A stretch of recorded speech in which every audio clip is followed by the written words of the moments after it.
The views and opinions expressed in this program are those of the speakers and do not necessarily reflect the views or positions of any entities they represent. Hey, what's up, guys? We're back here at the Blue Room Podcast. Tommy Werther here. Been a couple of weeks since we've been on. What are we covering today? Oh, I don't know. Let's see. The attack on law enforcement again. The current state of the country, the Muslim invasion, the broken down border, the psycho fucking Democratic loons that don't love the country. The list goes on and on. It's going to get political. It's going to get heated. I'm pissed off. I'm angry like everybody else. But we're going to do it with a smile on our face. We're going to make you laugh about it. So we're going to take a quick, brief moment of silence, and we'll be right back.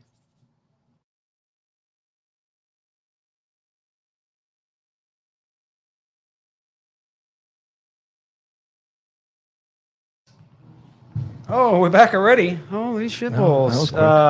Welcome back to the Blue Room Podcast, coming to you live from the beautiful downtown Phillipsburg, New Jersey, from the Tactical Financial Studios. Sitting to my side, I don't know if it's a left or right, might be Mo, the technician. Long time no see. On the other side of the booth. To my right here, we have Mike Freed from the Sports Beat, and to my far left, we have Patrick Downey, retired NYPD detective, celebrated punter from the football hell of a team. sexy man. And apparently, he shot an 80 this summer. In what? Yeah, I'm not really. I mean, tiddlywinks, maybe. I don't know. Did you actually break 80, or you got close to 80? I broke, In the 80s. You were in the 80s. I broke 80 and I was in the 80s. In the 80s. So you broke. So you hit 79. The low round for the year was 75. 75. Seriously. Seriously. You have witnesses? Was someone there? Yeah. Where'd you hit that?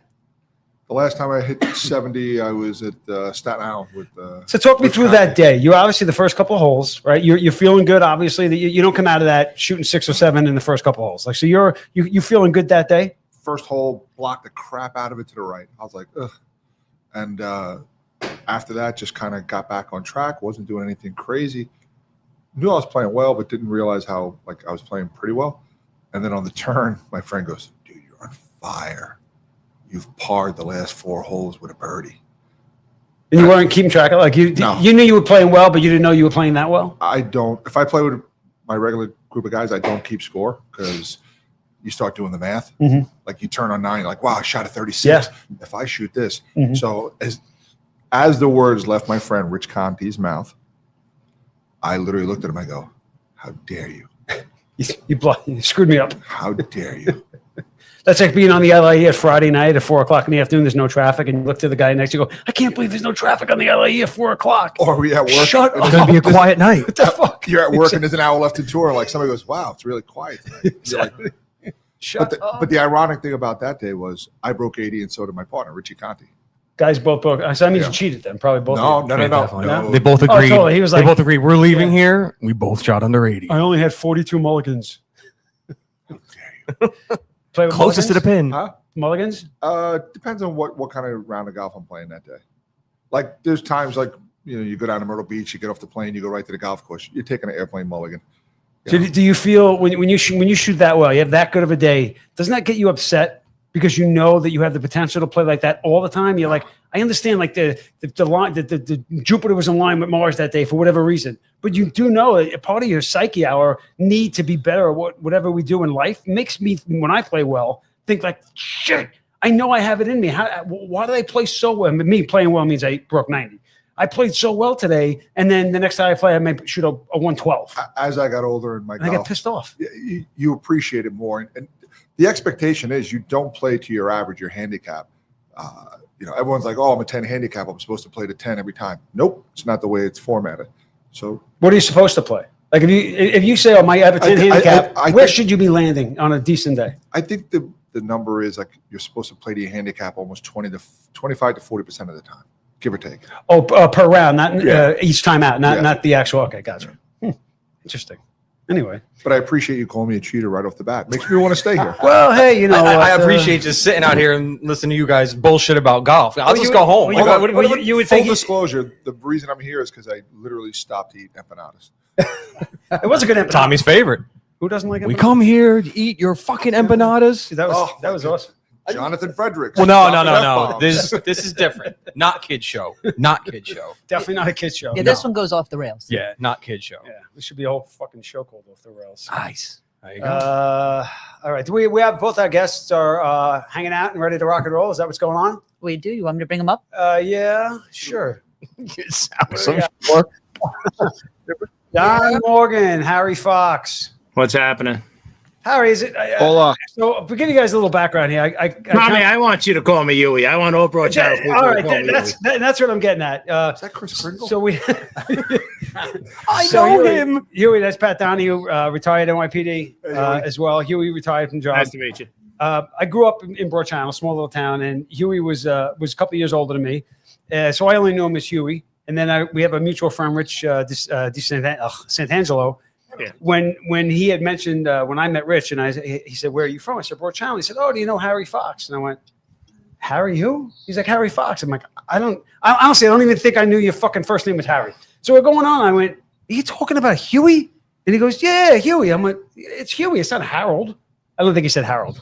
that's my head on. Growing up in Broad Channel, everybody called me Yui. But then everybody thought my name was Eugene. So they called me Eugene. Oh, my God. They called me Gene. Then the older guys called me Snooky after my father. So I answered to all four. So Everybody in became Broad Harry. Channel had a nickname. I became Harry my first day in the academy Oh, okay. So Harold went to Harry, and that was the end of it. because they started from the back of the room. And dude, I'm not a panic guy. They started from the back of the room what your name was. And I was the second to last guy that's going to get called. And as they're going to aisle, I'm going, how am I going to tell people my name's Yui? So I just said Harry because honestly, it was my first real job out of the neighborhood. I've been working since I'm 13, but now I'm 21. So it's actually my really first professional job. So I'm like, Were you Navy? Were you in the service for a little bit before the job or no? No, dude. I'm one of those guys, right? I wanted to join the Navy, the military. I went through everything as a kid, right? But I didn't pull a trigger. So I'm on a job. I got a guy that I don't see for a while, but I'm working with him. And he comes back like a month and a half later. I'm like, dude, where were you? He goes, I joined the Navy. I go, you're like 29 years old. How'd you do that? He goes, 29. The Navy can't recruit anybody. Right? This is 1997. I came on in 88. So I go, really? I go, how'd you do that? He goes, just go to the military leave desk. He goes, and put in your paperwork and go see a recruiter. Once they say, yeah, they'll take you. I go, I'm almost 30 years old. Mm-hmm. He's like, no, they'll take you. He goes, dude, it's 30 days off a year and 2 free trips a year. I signed up. So I had 30 military days, 27 vacation days. I went sick 2 times a year for 2 weeks. Obviously. I always got a week. Good I man. went administrative, then regular. Mhm. And then I had my 18 chart days. I was never at work. It was Oh, great. that's perfect. I don't know if you guys are getting this, but I'm getting a Bill Burr vibe with a beard. With just listen to the tone of the voice. I'm waiting for the famous Philadelphia rant when he went on that concert rant. That was a good rant. 2 minutes. So Tommy, you a lot of people think I'm from Boston. I'm like, I got a Queens really? accent. Yeah. Yeah, I don't get Boston. I out get of that at all. No, eyes Yeah, I closed. get that a I'm lot. with the Bill Burr. And Don Morgan, who's over your left shoulder in a car, big fat head. I also grew up with Don, Rockaway guy. He married a girl from the neighborhood, Dorothy. So Donnie's here with us, retired sergeant from NYPD. And I didn't work with either one of these guys. I didn't work with you. I think you when did you retire? You? Oh, wait. 08, 09, something like that. 08. Oh, wait. 20. And yeah, it was almost 20 years ago. And Me Rock, and Don I met. Me and Don Yep, got sorry. something in common besides knowing Dorothy. Oh, what do you mean? Hold on. Yeah. What do you mean? No, hold on. What do you mean? No, and Dorothy. We Rock, both did put it on the mute. smoke. We both did a smoker. Yes. Did you really? You fought? Yeah, Lexington Yes. Avenue. Oh, that's funny. I Yes. knew Rock fought. Well, Tommy, you know the guy I fought. You know Chris, right? I know Chris. Yeah, McGinnis, Cool. the barbecue guy. Yeah, great guy. Yeah, you weren't saying that after the fight. We won't get into that conversation, but yeah, he's a great guy now. He's a good dude. He's a good dude. After he kicked your ass, you were like, and we used to, and Huey and I used to play football against each other when we played Sandlot, Broad Channel against Rockaway Beach. Yeah, I got and it's Stella Maris. Yes, and wasn't there like a baseball field in the 90s? Yes. 90 something. Yeah, street? that was like the longest shot every time those neighborhoods played. Yeah. Hey, hold on. Patrick, don't you have a stroke? Are you all right? No. You. So Donnie, Call the code. Get me the cart. Morgan's cousin is Jack Rendazzo. Didn't you play football with Rendazzo? Yeah. And I also played football with Rock. With Rock. Yeah, we played in the touch tackle. We all played on Citywide Boulevard. in the Yeah. touch PGA tackle league, whatever it was. You, Chris Sasso, Howie. Yes. Yeah, Chris Sasso. He was a cop in the 17th precinct. I grew up with him. We used to play in Betsy Head Park in a 7-3. That's right. The field was littered with crack vials. So the place was insane. Oftentimes on the show, we often come back to the politics of police work and how it affects our everyday stuff. And it was interesting for me to get some perspective from both of these gentlemen. Huey's who's retired 20 years. I think you retired out of narcotics. Huey, where were you when you got out? No, I was never in narcotics. No, I'm making everything up here. Yeah, Like you were in the Navy? Nah, you were in narcotics? Nah. And dude, I was the I worst. want you to think of like the best host of any show and all the research they do, and you got that image in your head. All right, now think of the opposite, and that's Tommy. That was only this show. Normally, I do all the research. I was like, you know what? I'm just going to. You were in Special Victims, right? I was in special. You were in Special Victims, right? Yes. Until my last year, and then, my 18th. I was in a 101 squad. A sergeant came over there from Special Victims temporarily and had to go back to Special Victims. And he liked me. He goes, I can get you there. I said, why do I want to go there? I don't want to do that shit. And anyway, he got me there. And it was the greatest place I worked because, first of all, it was unlimited overtime. And it's just, I was there. The women and children aspect of that job and that office has just got to be fucking brutal. I mean, you're married, you've got kids, you've got a daughter. Like, I couldn't even wrap my head around having to have that conversation with a young kid or a mother or a sister or someone that had gone through some of the things these people go through. And I say women, I mean, men and boys are also being abused. But as a father and as a husband, you know, our default is to go right to protect the women. I can't even imagine having those conversations or taking out the doll to a kid and saying, you know, where were you hurt? Or that's just brutal. Well, we had an advocacy center, so they had the dolls and stuff upstairs with the social workers. Mm-hmm. So it made you sat in with it. But my last 2 years, I did the kids 10 and under. Oh. And, you know, I mean, unfortunately, it's reality. Yeah. It's your brother or somebody who you know. Yeah. It's the easiest job because they're all known to perps. Yeah, I guess so. You know, I guess so. You know, if not a lot of stranger attacks, right? No, in Queens, we probably averaged 1,200 cases a year.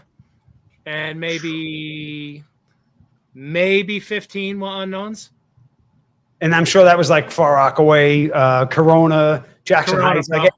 Corona and Elmhurst. I bet. You know, Corona and Elmhurst. A lot of shady shit going on. Roosevelt Avenue. But you were a cop there, weren't you? I remember coming when we take the bus home from McClancy, seeing you by the bus depot at 74th Street, like on a foot post. I did most of my 85, time there. 87 or something like that. Yeah, 88 I came on, and I did NSU over there. And then I got sent to the 105 because when I graduated in 88, there was a big thing in the 113 precinct where all the Long Island cops were racist. So being a good New York City. A lot of them got sent to the 101 after that. They got sent to the 105, bro, right across the street from the Francis Lewis Boulevard was the borderline. They sent them all to the 105. Perfect. A mile from home for those guys. And there was some shady shit going on because when I got to the 105, Bobby Dowd was there. Bobby Dowd's brother, Michael Dowd.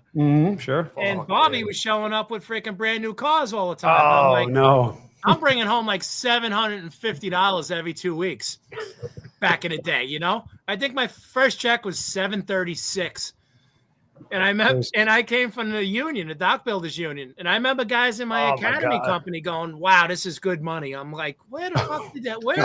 Where's that good money? Yeah, and then you actually had to work. So the job you had before that, you were probably, you show up, maybe do some work that day. You didn't do some work that day. You got triple the pay. Yeah. Right? You, Marlon Brando. I left Con Ed to go into the academy. Dude, I left Con Ed as an A mechanic, left a good union, left a good job to go into the academy. But, with Con Ed, the retirement was 30 years of service, 55 years of age was the magic number. That's a long time. Yeah. At the time, I was working when I graduated, so I still kept my card because my dad got me my card in 1456 was Dock Builders Union. And I got sent to the 105, and it was that 9 squad chart that was a pain in the ass. Yeah. Like, you could never fucking got stuck on that midnight every sleep. 8th week and shit. Yeah. And my father and Billy Gill, my father got Billy Gill and Billy Hayes in the union. Bill. Yeah. And BG. I got stories about Billy Hayes, but I bet. And they were doing overnights on the Parkway, not for traffic. So it was almost triple time. Oh my God. So I was able to get off on the 105, and I was just going and working the dock builders. But my father was the shop steward. He just had me hold the tagline so the steel didn't twist when it was going in the ground. I did no work. Did you do that afterwards too? You got on the job? You still did some? Nah, I stopped doing it. And I wanted to stay in the union. My father goes, look at me. I got nothing. I'm missing a finger. I can't walk. He's like, get out of here. There were a couple of fingerless guys. Steiner, right? Steiner had missing a finger. Your old man was missing a finger. What the hell was going on Bro Channel back in the 70s? All blue collar guys, right? Just trying to make a living. Either that or they're all hanging out in the same bar, fingering the same broad. I don't know. Those Schaefer pull tabs. Oh, So we often talk about the police work and having a couple of the older guys on discussing. Obviously, Huey's down now in Puerto Rico. Donnie Morgan Rock is in Long Island, happily retired. But we follow each other on Facebooks and watch all the other shit that's going on. And I can't help but think, you both have kids. I know your son's on the job upstate. Donnie's daughter is not.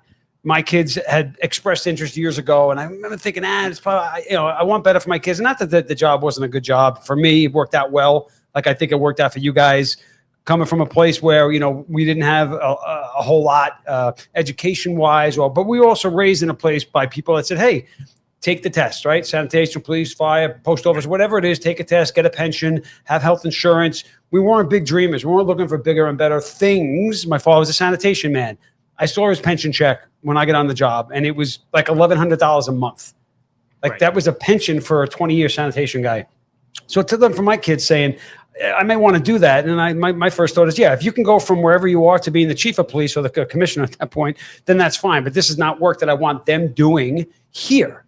Like, I can't imagine, we're sitting back here and we're watching this shit unfold and thinking, well, we could never be cops in what's going on right now. But just the frustration of watching it unfold, especially here in New York City, when we were part of that generation of folks that made the 80s New York City into the 2000 New York City. Right? Very different places in just a 20 or 25 year span. You guys put in serious work. And then we backstepped and we went back 20 years. So as cops that worked through that, thinking, what the fuck? Like, that's not going to, we tried this. The school security guys, right? They wanted PD out of the school. So what they do, they kicked them out. Then when the crime in the schools went up, what they do? They begged for them to come back. Like, how much more of this? We don't want you. We don't want you. We don't want you. Fine. We back away. And then when you really need us, we're like, we're not coming. We're not fucking coming. It can't recruit good cops. That's all due to bad leadership within the city and within the department. You don't just slide backwards by accident. That's bad policies, that's bad ideas, and that's bad leadership. Well, it's not. It's also the politics of it. I mean, if you look at the stop, question, and frisk, right? Giuliani came on 94. He was a 94, 95. I think 94 was his first year. in leading up to Juliet 94, 95, I think from 94 to 97, there were like 20,000 guns. The NYPD took 20,000 guns off the street in that 3-year period. You know what they took last year? It took about 5,000. You're right. We went from pulling 8,000 to 9,000 guns a year to 5. Crime did not drop so much that there's only 5,000 guns taken off the street in New York City last year. And it goes down and goes down. So what they look at, look at there's less guns coming off the street, which means crime's coming down. No. It just means more people have them and less cops are stopping them. Like fewer people are not carrying guns. Fewer cops are grabbing them though. They artificially drive down crime stats. Yeah. Well, we know that. They drive them down, but also at the same time, let's face it, they got these body cams on them too.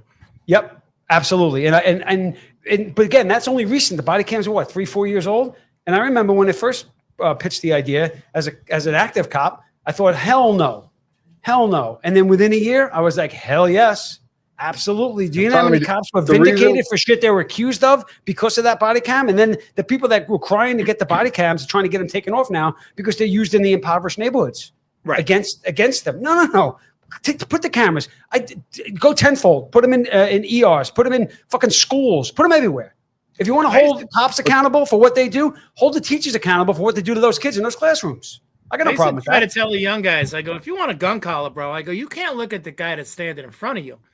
I go, you got to be driving down the avenue, looking 2 blocks ahead of you, and see who dips in.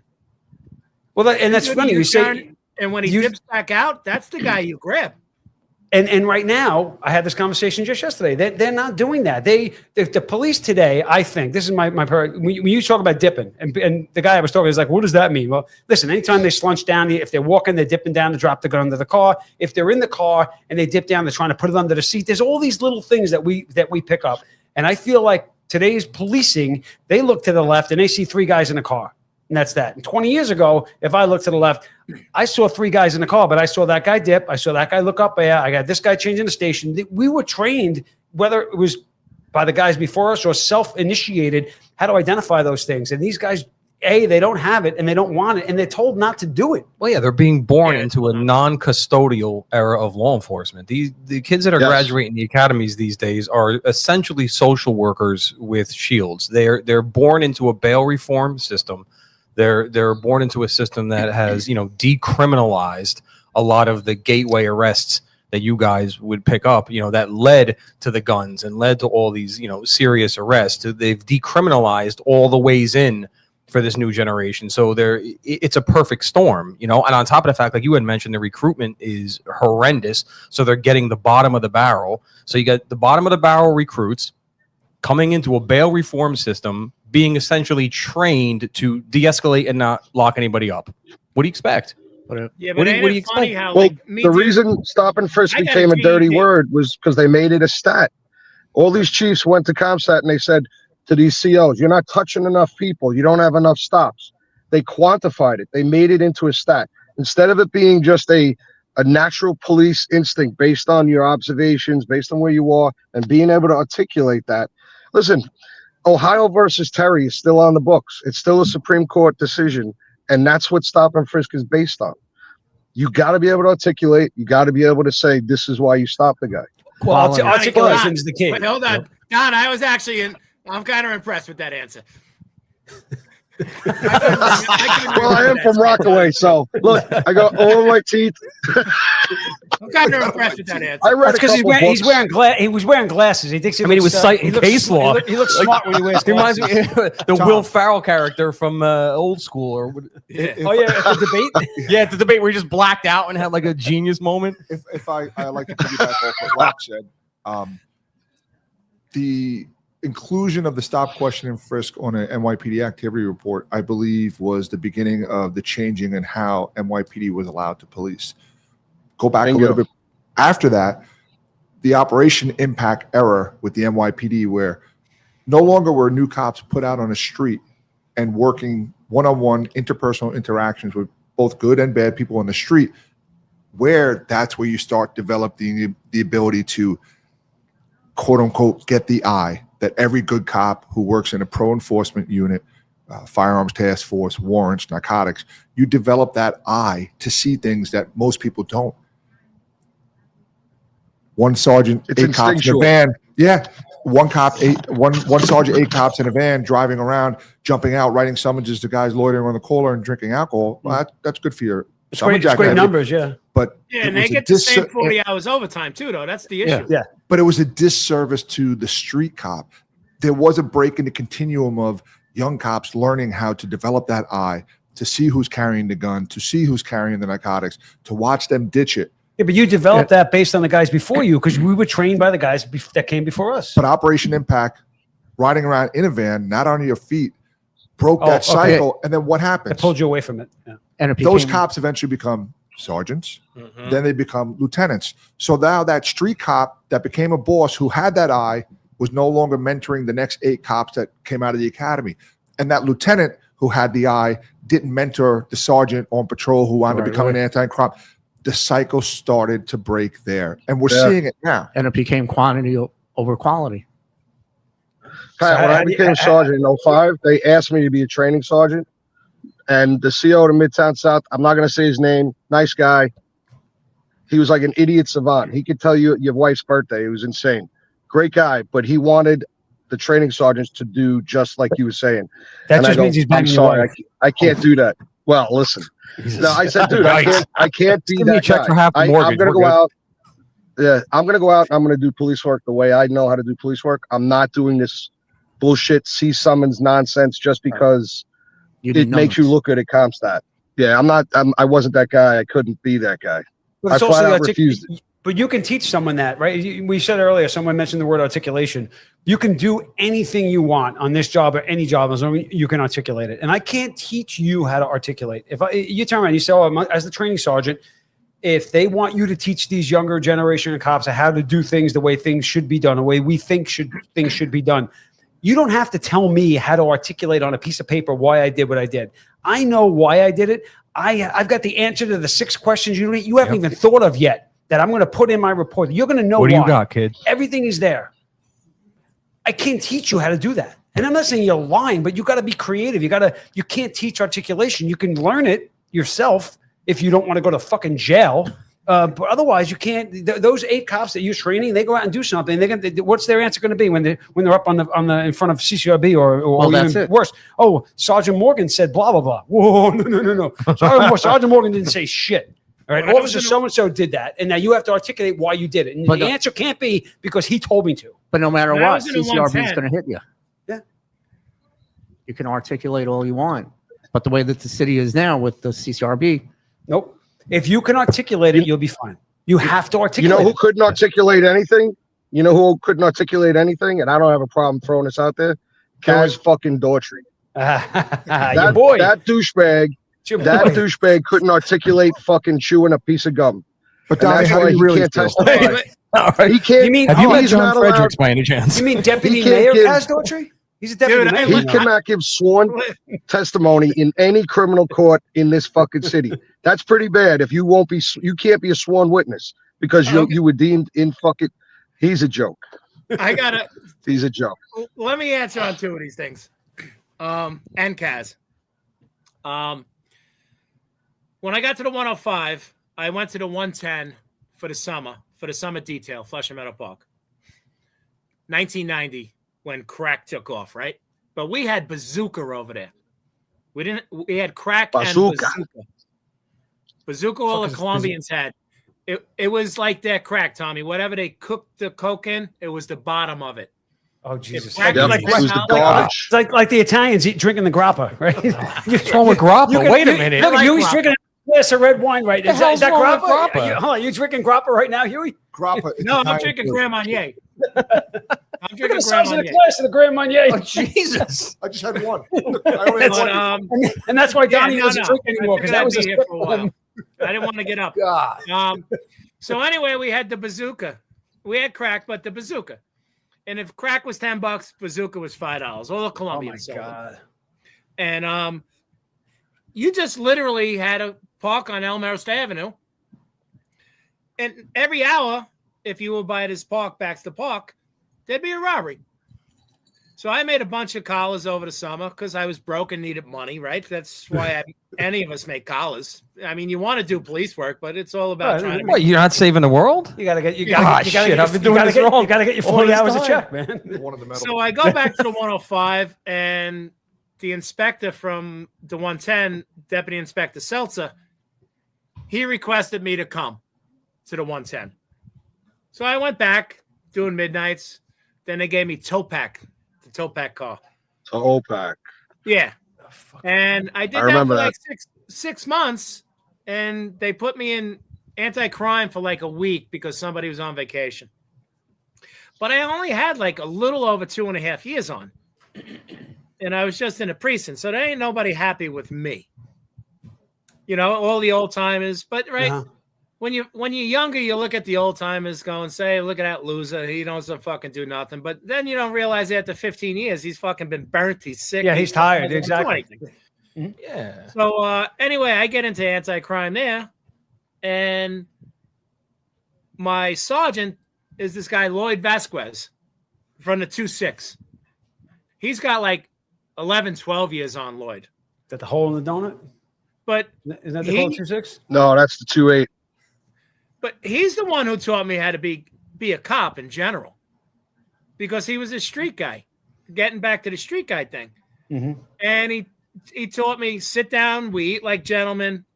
He'd take me out for suits. He goes, you can't go out with us the way you dress. I dress like I was from Port Channel, Tommy. I'm going to Spanish Club. Well, also, you also Flannels. worked. Hold on, you also worked in Queens, Huey. I mean, come on. Yeah, Yeah, you got to wear a suit. You know, you got to look good. you know. So You're dressing like Frank Sinatra. yeah, no, those shiny Shoot suits your cup. It's patent But, leathers. buying Shoot your suits cups. and, You look great, kid. buying suits. Randy in, Quaid from Lampoon. basements in Corona. Oh, off Jesus. these Colombians and Dominicans, you know. And then Bazooka to back the left, to three-piece suits to the Kaz. right. I really can't say anything bad about Kaz. I know everybody hates the fucking dude. But when I was a cop in the 110, Kaz lived in Lefrak City. And Kaz was an explorer in the 110. I heard And, that. and Jeff Madre's post was Lefrak City. That's your boy. And then supposedly they're cousins. I can't confirm it. I've heard it from both of them. Uh-huh. And I worked with Jeff in anti-crime. But I've seen Kaz. Kaz has always I been worked with Jeff's respectful. brother. So what did Kaz have to do to Madry to get that? You know, I know Madry had a list of things that he I'm hearing preferred. he's his He cousin, preferred. Tommy. I heard I don't it's know. his cousin. From I don't know Kaz. him. I never met him. I don't know if they were fucking around when I said it. The optics of I mean, I know the everybody optics just of look at all you got to do is look at Pat, and, Well, and Pat tells you everything. the optics of Kaz are Pat's very very different. quiet all of a sudden. Again, I don't know him. I never worked with him. I can only have an opinion based on what I've heard and what I've seen. Right. Some of the horror stories, but I've never, short of I heard the he's a one complete lieutenant. horror. Yeah, I heard he had a lieutenant bounced for not saluting him with some stupid shit. I don't know how much truth is any of this shit. Honestly, I don't care. It His doesn't affect head, me. his I head don't care what, I don't exploded. care what Daughtry does. His head He's- exploded. Yeah. Well, he drove Jeff for how many years? 15, 20 years? Oh, did he really? That's didn't know how that. that's how he somehow he got his shield. I don't even know how he got his shield. But I know he was a first grader. His Oh, original shield, when he was promoted to the rank of detective, it was a detective specialist Specialist, I'm sure, yeah. designation, and he got Oh, that okay. for driving Okay, that Chief makes sense. Madry. What is that, like a Yeah. field promotion? Yeah, pretty much. No, a field promotion is when No. you do police work. You say field promotion is like you actually did something. This was a attaboy. I mean, not on all jobs. That's an attaboy. Let's put that out there. So he's going to He retire. He worked He's for a not- very good lieutenant in Brooklyn never North. done I'll police say work. that. No, he didn't do police work. That's He for did. sure. He did a lot of anti-crime shit in Brooklyn North, but in the course of that, what he did there is where he went afoul with all the DAs because all his arrest reports read the same. All he would do is change the date, the time, and location. So It was the copy same paste. bullshit narrative. How Yep. often can you fucking fly with that? I mean, listen, bro. That's what I mean No, about you can't. articulation. Donnie, you're gonna You and can't do everybody at this table who's ever and our guests will tell you what's the one thing that the most influential boss or veteran cop told you when you were breaking your shoes and getting in. Don't pay full price. That too. Don't become predictable and don't develop a pattern. Exactly. Right? You Yes. can't always stop the guy. And I noticed a bulge on his right hip, or I observed him with a protruding bag that I recognize as a container of narcotics from his right front pocket. That might be great for 1 or 2 times, but, So if that's your MO, at some point somebody's going to be like, But hold on, let's take a look at this. Checking out a and dude. once you get sued and they pull all your reports and they all read exactly the same, it's like, well, how ironic is it? But this that is my co- client- this is Or when coming from Internal Affairs goes down to central booking or post arrest when they get released and they interview your perp and like, I didn't have that in my front right pocket. What are you talking about? That's what we're taught to avoid. Unfortunately, some people don't avoid. And the same it thing. was probably hard for you though, bouncing around the bars in Inwood back in the day, not checking a bulge in some guy's hips. Because I'm sure that was probably first on your agenda on a Friday night, right? For the record, Wow. Ouch. Yeah, Shots wow. fired. when I did enjoy alcohol, I did not go to Inwood. And for the record, there's only one person sitting at this table that looks like he has AIDS, and it's not Pat. Guy, look at this fat face right now. What are you talking about? I mean, guys, be honest. Have you looked at Tommy recently and thought, "Dude, is he all right? Like, is something right? Yeah. Like recently, He's got the monster. all of us, all he's giving off that like Tom Hanks, Streets of Philadelphia vibe. Like, bro, And the best part is he looks better than he did a year ago. That's the crazy part. A year ago, he looked like the crypt keeper. A year ago, I looked like I was on death's door. Sorry, Tommy. the crack hooker's out. Wait, we got a crack hooker. Side No, he went back inside. Yeah, we got guys outside our studio. There's a couple different apartments that are there, and there's one psycho that just sits out there all day and cooks crack. And we're gonna have a camera dedicated to him at one point. Either that, or we're just bringing him in the studio. And Yeah, Tommy, it was to a crack clarify, cooker, not hooker. It's not Mike Burke. Dude, I No, it's remember not. being It's in- definitely not Burke. I He's remember never in being anything an but unlocked a. car. He's in his triple fat goose and his pajama pants every day. Yeah, definitely up to smoking Newports. Yeah, definitely up to Well, no At good. least now it's weather appropriate. I remember being good in an point. unlocked car and some crack hoe walking up, and she was so fucked up she didn't realize you were a cop, and asking us if we needed, blowjobs. Me and my partner, and I remember. And my point is, how did you and I turn remember Tommy down? Is that- negotiating. I think I got it down to $2.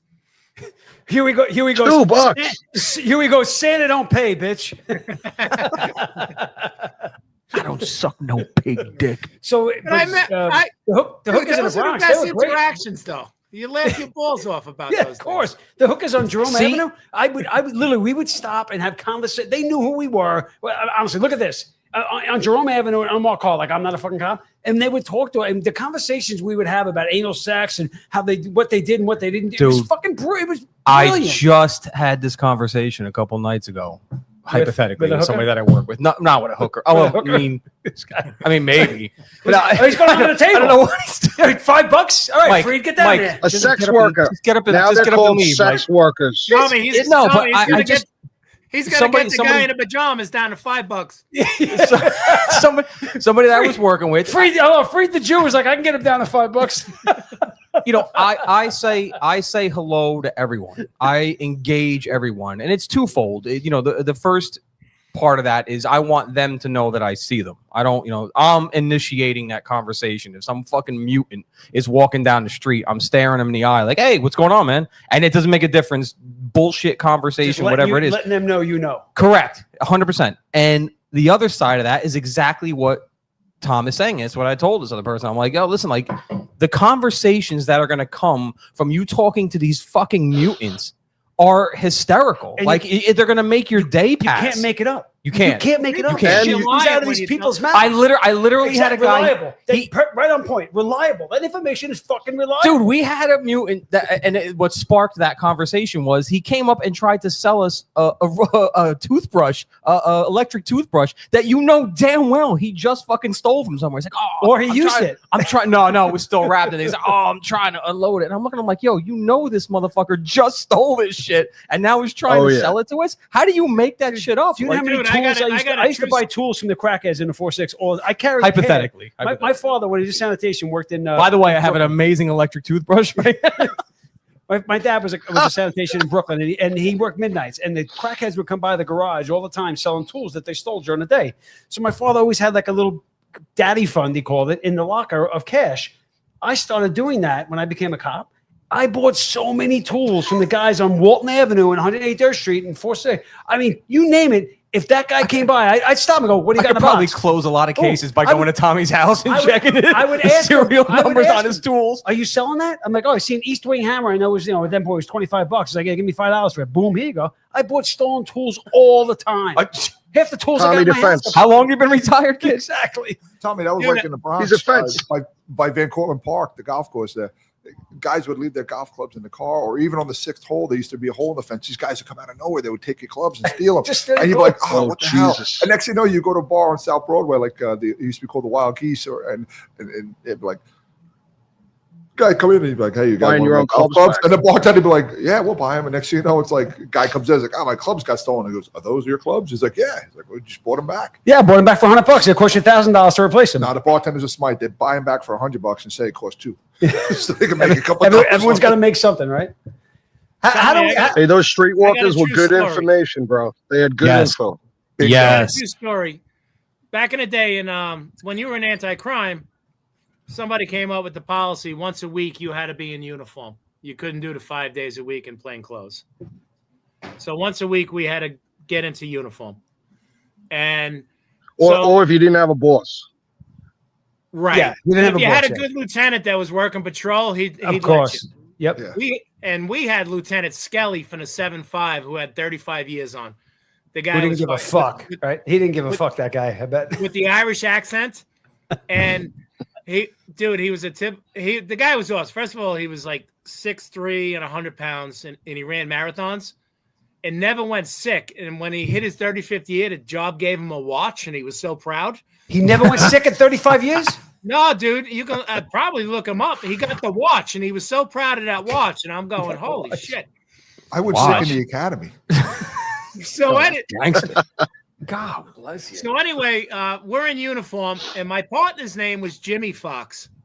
So people were like, they would look at us with the name tags Fox and Fox, but obviously we weren't related. He played shortstop for the Boston Red Sox, some shit, Jimmy Fox. With two I think he X's. did. With two, yeah. Back in the day. So we're at A2 in Roosevelt because they let you pick your foot post. And A2 in Roosevelt is good because you can eat and just check out girls all day. Pick your own foot post. Holy shit. I like that. Damn. Yeah. It's Queens, Tommy.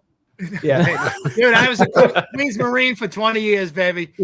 So Beat me to it. yeah, exactly. So the crackhead that we knew came up to us in uniform and goes, "Yo, Fox," and he's talking to me because the other Fox, Jimmy, was a great guy. We were partners for like 5 years, but he was a little uptight, Jimmy. We were complete opposites. Like if I ran into a car or I fucked up an RMP, I didn't make out a report. Jimmy wanted to. He lost sleep. You know what I mean? I just fucking parked the fucking thing and went home. Someone else's problem. 9198. Yeah, it wasn't me. It must have been another asshole. But so anyway, the guy comes up to me. He's like, "Yo, that guy fucking robbed some shit off me the other day. I want it back. He's got it on him." I think it could have been tools, Tommy, or a radio. I don't want to fucking lie about it, but it was something. I go, "Bro, just go fucking take it from him. I don't give a fuck." Yeah. He goes, "Really?" He literally walks to the other side of A2. We're on one corner. He goes on the other corner, punches the guy, and fucking takes the shit. We call him for fucking robbery. You can't make that shit up. Well done, puppet master. 4 hours. Hold on. people- Wait till an They hour don't. before tour is over and then do that. Yeah. No, it was different times, man. Now, you can't even look at him side-eyed now, right? You can call it for. So where does this go? How does so Mamdani right now is obviously he's talking out of his ass. We don't know what's going to happen. They're talking about the encampments, that he's not going to enforce encampments. They're going to have Zuccotti Park on every fucking corner in New York City. Now, obviously, Huey's in Puerto Rico, Rock's over in sunny East Cupcake, Long Island. Probably going to affect. It might affect you a little bit coming into the city to see a show or something. Well, but you will get the residual shit from Queens bleeding into Rockville Center, Oceanside, Rosedale. Well, Rosedale's still Queens, but Lynbrook, that area. It's a recipe for disaster. I mean, as they continue to check off. So we talked earlier about the recruitment process. A couple weeks ago, the young guy, 4 months in the academy, was arrested for rape. Allegedly. That's the Allegedly. second guy. No, That's the second guy. No, yes, the second guy. There was another guy- He wasn't another guy arrested allegedly. He was arrested. Bronx. He was charged. Yeah, both of them in the Bronx. So the other guy, Tom, the other guy had it's an some, accusatory instrument. he was still charged with it. Yes. He was charged because they okay. You could use the word alleged, but the bottom line is he was charged with that crime. Did he What did he was his commit it? name, Tommy? One guy. I couldn't pronounce it. Oh boy. See, I John. Dot Singh. would guarantee you he was a fucking meter maid prior to becoming a cop. There's probably a very good chance that was Dawn, I accurate. was born in the wrong generation. The Dawn. the these the these guy- are my people. here's the thing. Like I was born in the wrong the generation. guy that's in the academy, his accuser is saying that they had this long-standing relationship and that she was underage, and then they went to a hotel, a Queens hotel, Woodbridge. The Queen's Motor Inn. Was it? It was. I think it was like the Woodbridge Motor Inn or some shit's called. It's not the Windjammer, but it's almost the same. So the claim here is that they went to this this basically pay by the hour sleaze motel, and that Was Lilo Brancato there by any no, chance? Lilo was definitely not. Was there. he doing heroin and drinking like he still is? One thing I Sorry. can say about being Allegedly. a Queens Marine, Allegedly. one thing about being a Queens Marine, I don't care what hotel you went into along Queens Boulevard, the Shield got you 4 hours. Oh, I don't know nothing about that. No So comment. What'd you do for the other 3 hours and 55 minutes? Yeah, he drank some grappa apparently for 4 hours. And apparently puppet mastered robberies. But There are quite a few people coming from the ranks of the school safety and traffic agents. And like just this poor guy, Islam, who got killed outside the NFL studios Mhm. or in the lobby of, he was, I believe, either school safety or traffic. Right. There's quite a few Bangladeshis that are in that realm. They're in the traffic or the school safety thing. And like you said earlier, there's a lot of difficulty recruiting people. So they're actively making a path for these Yep. guys I think to they're come actively. from Yep, they're one actively track to the other. recruiting. Sort of like FDNY, right? You want to get on FDNY. You know it's a highly competitive test. So what do? You go on EMS for a couple of years, and then it's a transfer. Or promotion. It's not a new hire. So the NYPD has this access to all these school safety officers and other civilian positions of peace officer status where they feel like they're partially vetted already. I have a friend of mine that actually works. He's a retired sergeant, works in that office. Some of the freaking things that I begged him to come on the show, and he won't do it because he's retired, but he's got an active job as a civilian employee. And the stories of the people, when that shit blew up last year about the 30-something guys that were in the academy that were passed and that should have been passed, he was part of that process. And I've had ad nauseum conversations of some of the people that he was told he never would give the stamp of approval. It always went up. It went above, and then he'd put a hold on somebody for something. The I'm gonna dip lieutenant. out for 1 minute, boys. Yeah, that's all right. Believe it or not, we can still talk without you. Oh, you laying on a bed? He's laying across What a an bed. animal. What That's the- great. Oh That's God! awesome. Please tell me you're wearing pants, Huey. Dude, Dude, you're Are you wearing pants? My kids are at the pool. My mother's in my room, and my wife is on the TV. This is the only place I had to go. He's laying on a bed. You're coming up to almost the hour mark anyway, Tommy. So keep trying. Listen, I have to do both the booth and sit out here as well. Tommy, you're up to almost the hour mark. Well, I know you guys remember Natalie Brill, right? Natalie Brill was a very good friend of mine. Actually, So said she Pat was as in well. she was in applicant investigations, bro. Let me tell you something. The stories that she would tell me about the bullshit where she was flunking these people and saying, no, these people can't be on the job because of these different And this issues. is 5 years ago, And right? Natalie's gone at least 3, right? Maybe 4 years. Even now? even years. Four. yeah. So And I mean, she's talking about shit that was going on 7, 8 years ago. ago. Exactly. So 7, 8 years I ago, mean, that shit was going on. Stuff that would blow your mind. I mean, literally, there were 2 candidates that were brothers that they both admitted while they were going through the applicant processing that they had sex with each other. They committed incest with each other, and they Yeah, it's not- readily that's not a- admitted it. That's a crime of passion, though. It's not a crime of. Wait, Well, come on, it's say a what? fucking, it's a mental issue. That's a barrier and- that, Oh, were they and then consenting maybe, adults? maybe Don, it's a in cultural thing, I 2025, don't really, know. is it? I mean, Here's what you do with Fucking that. scary, bro. Here's what you do with that. You hire the pitcher, and the catcher gets deferred to FD or something. Jesus. That's how that works. So It's fucking my- crazy.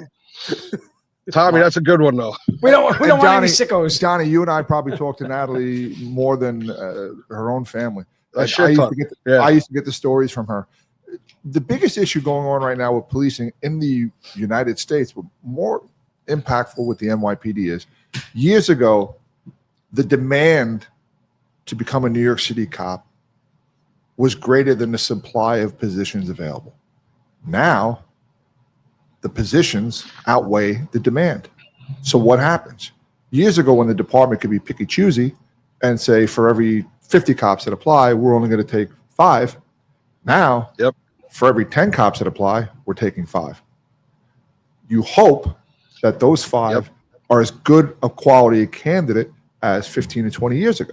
And I don't want to be the retiree old guy that says, what's coming on now is not what was coming on back then. Because that would be a disservice. That's to- true. Yeah, They don't, it changes though. You don't want to say it, but it's true, Pat. Yeah. And I'll tell you, Oh, when we get on the job, the guys that get on in the 80s, you what 80, we say 84, 85 they get on? 88. So 88. So the guys with 20 years on, they get on the 60s. They would look at that and go, who the fuck? Like, what? They were No, Vietnam veterans. Yeah, exactly. When, Yeah. when I got to the 110, there was George, what the hell what was his name? I forget. But he was a summons guy. Tranza. And he had like, I got there 2 years on or whatever. And he was the summons guy. And he would literally go up in the locker. He was in the same row as me. He'd go over his summons, and he'd have the airplane vodkas, and just sit on a bench, do his summonses, Leave me alone. and drink his vodkas. No one And- bothered him. He got his numbers. Yeah, but what then it precinct turns is this out again? those guys No, got apply. jammed- Let's fucking transfer. They got jammed up at the end because those were the guys writing the tickets ghosts, out the of the phantoms. telephone Tombstones. book. Out You're of right. the The telephone book. tombstones. Then we had this Jesus guy, Christ. Joe Branco. Joe Bronco, right? I'm telling you true stories. I'm doing a foot post on Left Rock City, and there was a place called Three Brothers. They were Greek guys. They had a restaurant. So I go in there to eat. I didn't know that was Joe's place. So I sit in the back, right? You're facing the window. Joe comes in. Joe's got like 33 years on at the time. He comes in, he sits down, he goes, "Hey, kid." And he gets up and he leaves. He comes back in. He's got a 32-ounce Budweiser in a brown paper bag, takes it out, pours himself a drink, and pours me one. But I was in the NSU at the time. That was the test. Yeah, but I'm like, holy fuck. So I took the sip, right? So fast forward to I'm in anti-crime, and they're calling Joe. They can't get Joe, and nobody really cared where Joe was, but they just kept calling him. I knew where Joe was because I was in anti-crime, and I sort of knew Joe's act, right? 30-something years on. Joe used to go to the Elks Club on Queens Boulevard. Oh. Yeah, of the Elks Club. Now, the Elks Club had, besides the parties there, Don, Tommy, and the other guys, it went down 3 stories. Oh, boy. So when you got to the basement, there was a bunch of World War I, World War II Korean guys swimming in the pool naked.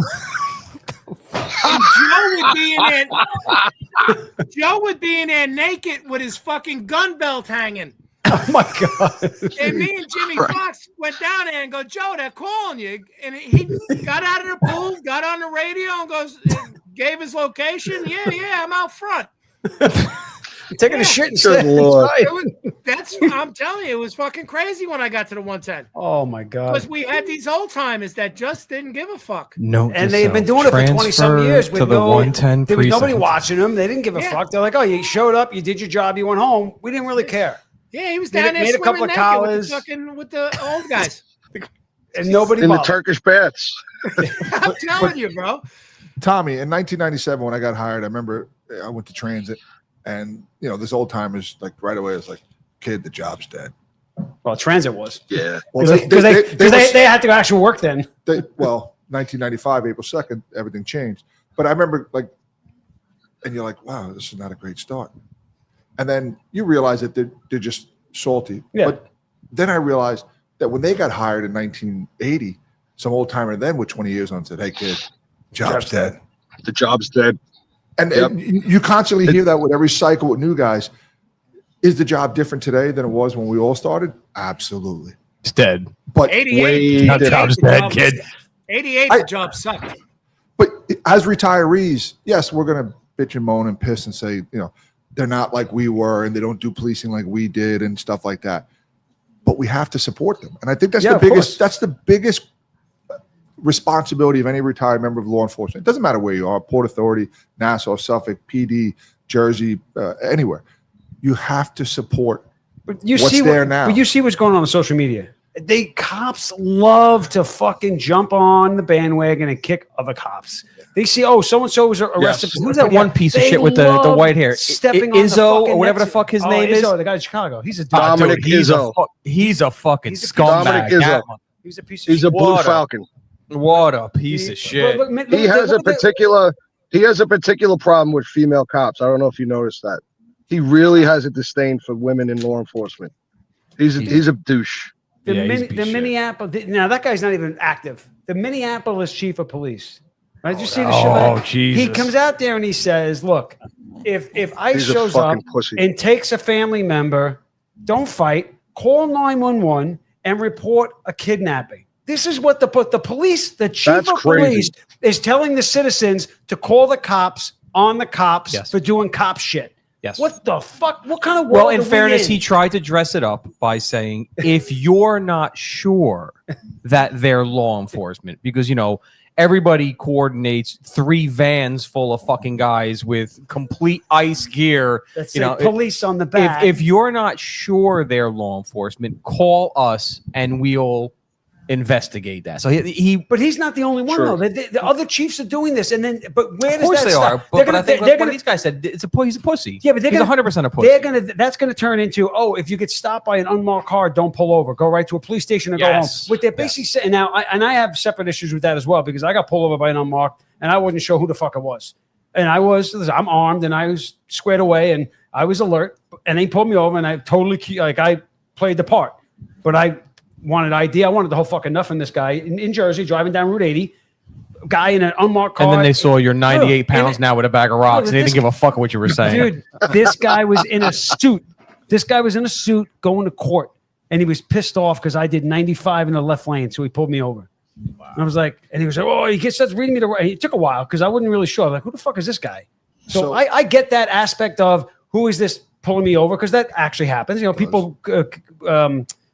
What's it called? Impersonate a cop, and they do stupid shit. But when the police are telling you not to do that, do not fall in line with anything unless they have a shield in your face with an ID card, and they have to be white. Like, what the fuck? You have no lawful right to obstruct law enforcement while in the performance of their duty. It's a federal And charge. Anybody encouraging you to do so is purposely putting you in harm's way. And that statement has been brought to you by the law firm of Josh Oliveri. Should you need any help we can regarding throw my such a name threat- out What's there. the I don't name? give a shit. Good job, Pat. What's the name of the chief of patrol from Chicago who he went over the air and he told responding Chicago police officers to stand down and not assist ICE? Have you guys discussed that yet? He swore he never Talk said about it. But that shit. They have it on air saying that There's they a recording of it. Yes. Yeah, Tom. Terminate the pursuit. My point to this is It wasn't even a pursuit. when everybody here raised their hand and took their oath, it was in response to a calling to join the profession of law enforcement. Now, I think certain people are joining law enforcement profession not for the calling. It's now a platform. It's a platform Could for be. them to get on top of the soapbox. And That's a lot of work to get on a soapbox, though. But- That's a big commitment just to be able to stand They're up there and say, joining law enforcement to sabotage law enforcement. I wouldn't say. Well, that's so why much sabotage law that's why enforcement, but it's DEI to and put law their agenda enforcement. out. There is no place for DEI and law enforcement. I'm 100%. sorry. 100%. That's exactly what Pat's talking about. These people, they get to a certain level in their organizations, and now they want to espouse all these like bullshit policies that don't fall into line with law and order and police work. They I think want that's been going they on for want to generations. though. embrace other bullshit. Yeah, but now it's It's really terrible it's now. right in our It's face terrible. though. Yui, they did it in the back, behind closed curtains. Now they're Yeah. doing it right in front of your face and saying, "I don't really give a fuck. Do something about it." 'Cause how many And guys? if you- and when- on top- but when you, on top of but the when fact you do that- something about it, you're the phobia. You're the anti this. You're the anti that. No. DEI at its core is racist. DEI without is doubt. telling 100%. you DEI is telling you that unless we have this program, you would not achieve shit. And people eat that up. Correct. And if it wasn't an insult, then why would referring to somebody as a DEI hire be an insult? Well- You should be proud of that. If DEI was actually a good thing, me referring to you as a DEI hire should be you should wear that as a badge of honor. You don't, because you know it's bullshit. Well, that's the door. That's the door that swings. It says, Correct. "Oh, you can't stop hiring somebody because of their color, but you can hire them because of their color. You can't use color or religion or race or sexual preference, any of that thing. You can't use that as the forefront to either hire someone or not hire someone. It can't go. It's got to go both ways. You So, can't. Tommy, everybody One here thing is I and always or hated promote about the job- and or promote somebody, because Yeah. hard is one thing, but when it gets to the promotion phase, right? All right, so you've been with the organization 20 years. Maybe the other two candidates have as well. It shouldn't come down to what's between your legs. It should come down to what's between your ears and what you've done over the years as a law enforcement professional. 20 can times never zero be- is still zero. Yep. It One it thing can't I be about always your hated about the about job, your Don, personal, you know.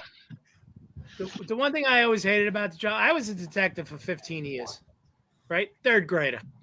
I was axed 4 times to leave some commands. Mhm. In 20 years, 4 times I was axed. You should go somewhere work. Four's a somewhere lot. Four's a lot. I'm just saying. Yeah, but right? That's every 5. Suggested. That's every 5. Wasn't asked. Every Suggested. 5. Perhaps. Every Around 5 number. years. Every 5 years, someone got sick of you. Tommy, this is my thing, though. This is my thing, right? All right. My personality was a little tight. I'm pretty fucking mellow now, but you can. Well, run you're my laying tax out of bed. number. You can run my tax number 894-649. I was never in narcotics, never in warrants. I have almost 1,000 collars in 20 years. Outstanding. That's a good Right? number. So I was always the most active guy, one of the most active guys, because I did my 500 hours plus, right? I was proud to I made the fucking top 500, I think 2 or 3 times in the city. Oh yeah. So I go from the most active guy to one of the main guys. Now they ship squad bosses every 2 years. They get rid of them, right? They bring in new squad bosses. Mhm. So I go from the guy. Now the new boss comes in. Now I'm an asshole. I'm still me. So now I'm no good no more. Yeah, you got to change to meet their standards, not. Yeah. Hey, And now- this is what I am. Let's use me the way I am as best we can. Don't change me into something that you want me to be. I'm a dick. My paperwork sucked. My paperwork sucked because I was all about making a column and filling out my overtime. But I didn't but give how a good fuck were you in about the my box though? fucking- Huh? But how good were you in the box though? I was That's good. where you guys. Dude, That's I was good in where. the box. That's where squad You are- guys yeah, made their that's it. bones, baby. Yeah, you're not losing In the cases, box. right? You're not losing cases. That's all they care about. I mean, at the end, they care about the overtime in the front, but at the end, they're like, "Yeah, you did the right thing. We got the conviction. Yeah, we got the But they conviction." don't look at that. My No. my, my thing, and when I went into the box, is this my opening line? Bro, we're in here right now. The first hour, we're tap dancing. Yeah, we're just bullshit. You want a cigarette? You want something to drink? What do you got? I'm We're lying to buddies. you. You're lying to me. I said, Mhm. and this was my spiel. I said, but I'm better at this than you. I go, you're a better criminal than me, but I'm better at this. I go, the first hour in here, we're just tap dancing. All right, Tommy. I don't know. You never got caught. I didn't get caught either. That makes me pretty good at what I did. GLA isn't a crime anymore.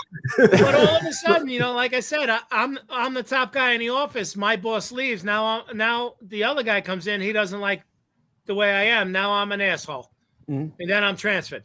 And it could be anything. It doesn't have to be like, "Oh, I don't like your work." It could just be your attitude. It could just be like, I just don't. Have fun. You don't Tommy, want to drink beers with me at the end of the tour. That's fine. I can I live was with that. transferred Right, 4 but let me- times let in me- 20 years. I went to the trial room twice, and I had the female fucking judge. Mm. And the female judge was brutal. and I won twice, and I only lost 3 days fucking vacation in 20 years. So tell me I was that fucked up. It's doing better than me. That's pretty good. Yes. So growing up, you remember the movie Home Alone? No, never heard of You it. What saw is Home it? Of Alone. course. So Yeah.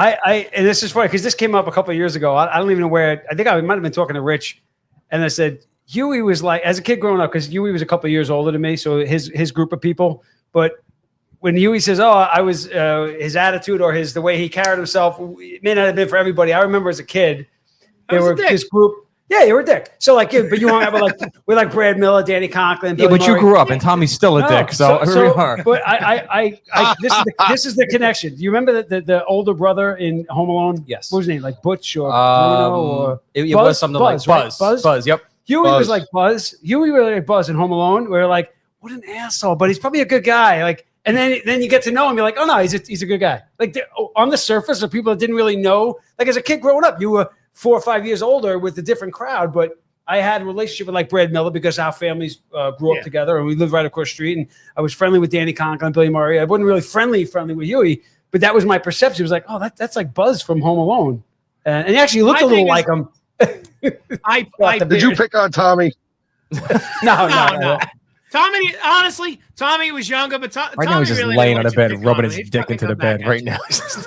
But, If that's He's okay. comfortable as hell. Just My Look at thing it. was, it's still my thing. you know what's happening. When I first meet you, I'll be Yep. sarcastic and push you a little, even though you don't know me, just to see if you can take certain things. And then That's if you the can feeler. take it, Yes. I'm like, all right, this guy's a Yes. good guy. That's the feeler. You Yes. put the feeler out there. You're like, oh, that was kind of mild. They laughed. We're good. They looked at me Right. side eye. All right, we're done. Next. Yeah, exactly. Yep. That's just Yeah, but me. Tommy- That's Of course. my personality. Huey may be laying on his bed, but Richard says that you sit in your tree stand naked. Was that Rich? Oh, Rich. I don't sit in my tree stand naked. I actually the exact opposite. I'm such a pussy.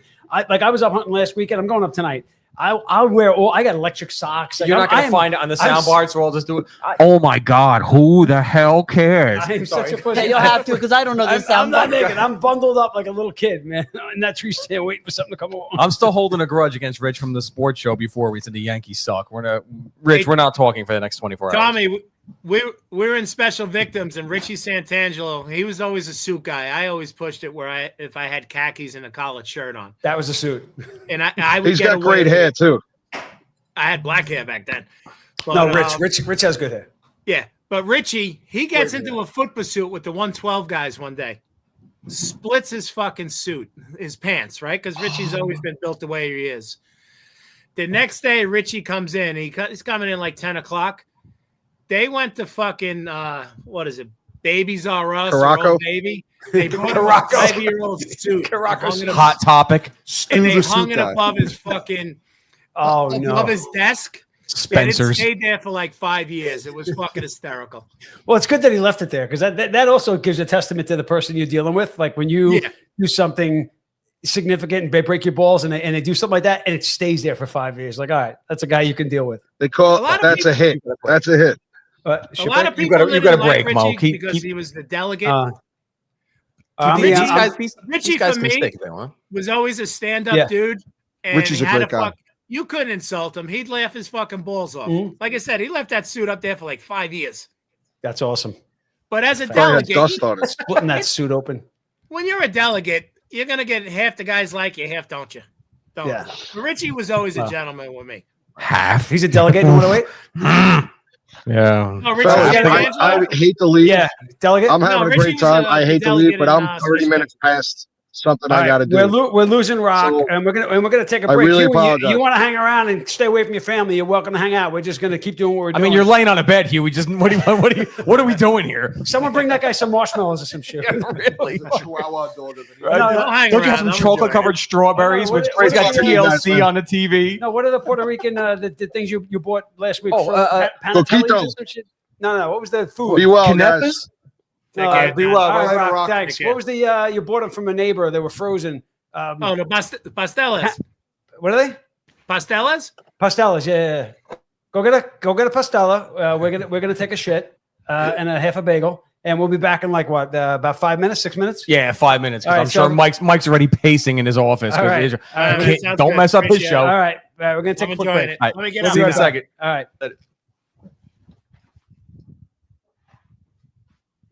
Funny shit. All right.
views and opinions expressed in this program are those of the speakers and do not necessarily reflect the views or positions of any entities they represent.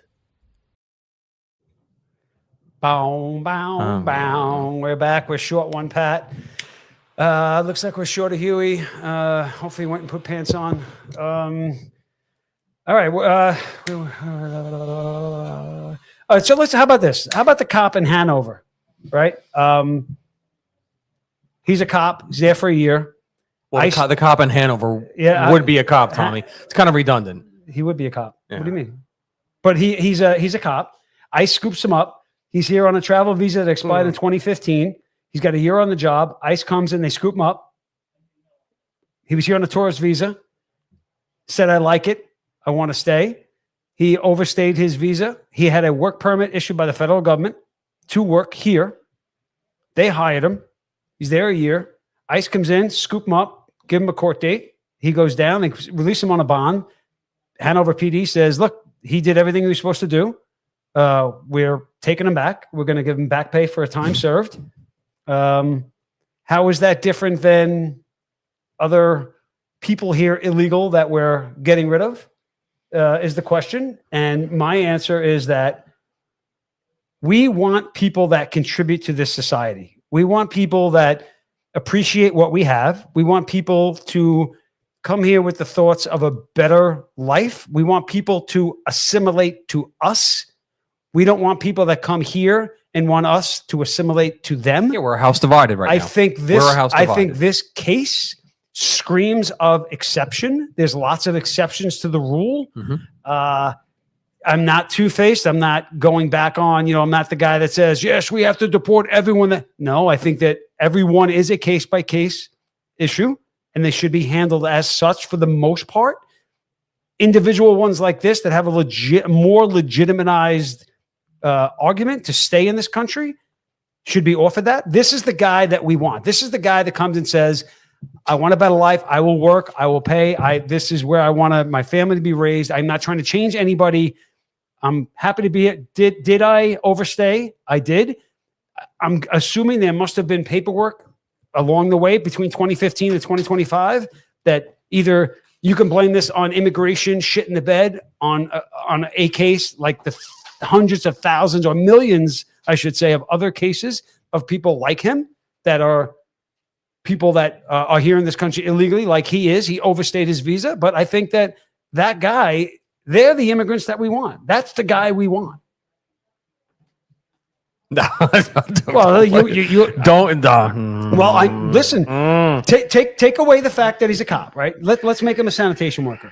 We have a guy that came here on vacation, said, I love it. He asked to stay. They told him, you got to leave by 2015 because that was the expiration of your travel visa, your tourist visa. You had a D2. And then years later, anybody that is here illegally knows they're here illegally. Yes. And if they are willing to ignore that law, they are telling you. Hold on, though. No. They are telling you by proxy that the laws of this country are relative when it comes to their personal situation. Here's the deal, though. If you are trying to circumvent, Dawn, can you text Mike and remind him we have a show? If you are circumventing the law in order to gain, that's one thing. What Hanover is saying is that when they hired him, he had federally approved work papers for the most part. Call them working papers, call them whatever you want. He had a federally approved work permit. The federal government approved him as of 2025. He was approved to work in this country. So the very government that now is trying to send him back to Bulgaria or wherever the hell he's from, also the same government that sometime before now said, hey, here's your little piece of paper that says you can stay here and you can work. So now you have a government that said, hey, you can stay here and work. And then a year later, different people are in charge and different laws and rules are going to put in. Now, by the way, these laws, they're not new laws. These are laws that just weren't effectively enforced for 10 years. So he's caught up in a place where, all right, I did something I shouldn't have done, but a lot of people have done it. No one's holding anyone accountable. Okay, why'd you Oh. stop me for speeding when everybody else was speeding? Well, it doesn't make a difference what everybody else is doing. I stopped you, Yes. and you were speeding, and you're wrong. Here's your summons. But the guy that's speeding, if he's got a thing in a piece of paper, in his Tommy, hand that says, hey, it has to be clear and clean across the board. I no, understand what I you're don't saying. think there's a blanket policy. I don't think we can have a blanket. It has to be a blanket policy. No. Here's It the has thing. to be, because when you Life- start entering relativity into it, then it's just it's opinion. But life and is you can't have opinion. life is negotiation. So obviously, this is a sticking point for a lot of people, and I believe one of them. One of the ways that we can negotiate, we can say, hey, because you have to admit that you can almost understand the other side of the argument. Having empathy doesn't mean that I'm not saying in favor of amnesty. I'm not saying empathy or amnesty. What I'm saying is that's like if someone committed harm, if someone committed a crime 10 years ago, and now that's not a crime anymore, they don't get out of jail. Like, you're held accountable to what was the deal at that point in your life. And at that point in his life, the federal government was saying, hey, you can work here. Here's your piece of paper. Have work. Go work. And then a year later, the same government that gave him that piece of paper is saying, oh, no, you can't. So again, there is empathy for this case. There's empathy for this case. There has to be. When you're told, it's like a parent. If a kid goes to mommy and says, hey, can I do this? And mommy says yes. And then tomorrow daddy says, absolutely not. That's but problem. all right, okay, but That's a again, problem. he's somebody that literally is enforcing the law, and he has to understand the relativity to Yeah, you that. can bring them and- both in. Bring everyone in. Yeah, he has to Sorry. understand the relativity to He that. was not back in his seat. All so- right. Yeah, he was not laying on the bed yet again. Here he's getting a pastel for everybody. Rich, even though you're here, me and you still aren't talking for 24 hours because you don't. The Yankees most definitely do not suck. And Yankee suckers. Oh, look at that. He's got a socks cup. I know. What else I'm wearing? Very nice. I see the mustache keeps getting longer and longer each week. And hold on, Rich. I'm going to let you jump in on this. And before, let me just finish eviscerating Tommy. He'll support you 100%. I know, of course he will, because again, it has to be, Tommy, with something like this. You can't really do a case by case by case, because again, they want that, because then everything the whole system grinds to a halt. If you are here illegally, and I understand, all right, it's unfortunate that the last administration gave this guy a pass, and now this administration is saying, no, well, guess what? No. He's 10 years, not just that last, 10 years. This guy in 2015 was told, when he got his tourist visa, he was told he had a 3 month. So he got it in, say, January of 2015. He was supposed to be out by March of 15. He decides to stay. 10 years later. Okay, so you know what? Expedite this guy's return then, if that's the case. That's what I'm saying. Expedite the So return, there's but he's got to go. No, I think He's got to go. I don't think he does, and this is why this is what I'm saying. You're wrong. If And there's this is why everybody hates you, and this is why God gave you AIDS. No. This is why I'm It's not. a very simple situation. I'm a boys. Thank you, Rich. I'm a peacemaker here, Rich. We're not speaking yet, but thank if, you. If ICE simple. comes in to Home Depot, right, it scoops up 30 people. Yes. 30 people. Now, Yes. what if they had some sort of program that says, hey, here's 30 people. Anyone that's got an active warrant's got to go. Anyone that there's no paperwork, there's nothing here. They can't have active warrants because they let- change let- their fucking names let- every fucking so, day. And let me finish. If you provide a name and a date of birth, right, every single one gets fingerprinted right. on spot. If you have Right. nothing, if there's no record of you anywhere, you go. Can't, how are you they- going to fingerprint them? If 'Cause you what do you mean? How can you fingerprint them? You could do anything mobily. You can have a fingerprint machine in every single van. You can fingerprint every what are they single guilty of? person What are you see. you? What are you You're not- fingerprinting them for? You're not charging them with anything. You're the- fingerprinting them for You're the for purposes of identifying. Purposes of Does identification. every state have law allowing that? New Jersey does. Well, again, this is down the line, but just hear out the overall plan here. The idea that this potentially could work. You're a fucking lib. Where 30 people, they turn around, they fingerprint everybody. If there's no history of you anywhere, you go. If you come in and go, hey, I'm in the system here. Blah, blah, blah. Oh, you missed a date a year and a half ago. All right, that means this person has been actively involved in the immigration process. And that person might be potentially someone that we don't have to get rid of right now. But we still have your fingerprints and we know who you are and where you are. Let's get rid of the people the only way you could have come in here illegally is if there's no paperwork on you whatsoever. I don't care how many names you give. You give me your name as whatever it is. If there's nothing in the files with that name and that date of birth or even close to that, you're gone. You're out. This country. Anyone that shows up and goes, hey, here's my thing. Here's my last court date. Here's my next court date. That those people are actually trying to do it. The problem is there's a disconnect between the immigration of the past, the immigration of our grandparents and our great grandparents, and the immigration that we're seeing now. Totally. Not even just the illegal immigration. The illegal immigration is not even part of the fucking conversation, because illegal immigration and legal immigration Yes. are not the same fucking thing. And when the Democrats talk about it, and I'm sure the Democrats, it's anybody that is pro-dreamer or pro-whatever, undocumented, they are purposely leaving off the word illegal because they know it's like a fucking word game. Oh, Donald Trump hates immigrants. No. Then can we agree? He's against illegal immigration, So use which the- anybody with a fucking brain should be against. So It's not- let's break down the word illegal. So if what are you, fucking Bill Clinton No, now? Here no, we no, go. No. Right, What is thank you, wrong Rich. with this? You know what, Rich? We're going to What's talk wrong? again. Hold on. I take it. whoa, I whoa, take it whoa. back. I You're think- friends hold again. on. I think there's You a. know, we're friends again, Rich. I think there's a Okay, so difference. wait a minute. My mother. Wait, hold on. was- Hold on. Wait, No, let Rich go. You invited him on. One Let him minute. cook. Just let me get this point out, and then we'll let Rich talk. Go ahead. I think there's a difference between illegal immigration of the guy that man or woman or children that come in under a false guise. There's no record of them all, versus the person that came here legally and either overstayed or never followed up with something. If they stood in line and they Because came, now you're trying to break down intent. I If they am. if they overstayed, it was that. How do you know that wasn't an there's- intentional we disregard of don't- our we- laws? We don't know, You but don't know, But right? ra- So they but got to ra- go. but Done. Rather than blanket policing all of them, there should Have be. to. There's got to be a common ground that we can agree that yes, something needs to be done, and it may not have to be as extreme as getting rid of every single. All right, one. shut up. 5 minutes to the gentleman from Florida. Go. Oh, he's All from right, fucking so Boston. this He's is up in Florida. And gentlemen, sorry, Rich, Go ahead, Rich. Simple. that mustache. I don't understand what the fuck you're doing here. I mean, you got a unicorn tattoo, Tommy? What's going on? Thank you. So, It's the horn is firmly in my asshole. That's where the unicorn And its is. tail is rainbow colored. oh my God. All right. Right? So my mom was never an American citizen. She was from England. Get rid of him. Get rid of her and you. No, she went through the legal process with her work visas, and she was able to stay in this country. When my sister was born, she was able to either declare as an English citizen or an American citizen. I remember the conversation my mother had with her, and that was, you are going to be an American citizen. You've lived here all your life, 18 years, and you are going to give back to the country that gave back to you. Okay. Now, having said that, every single illegal alien should be immediately removed from this country until every single homeless veteran Yes. or first responder is Yes. taken care of.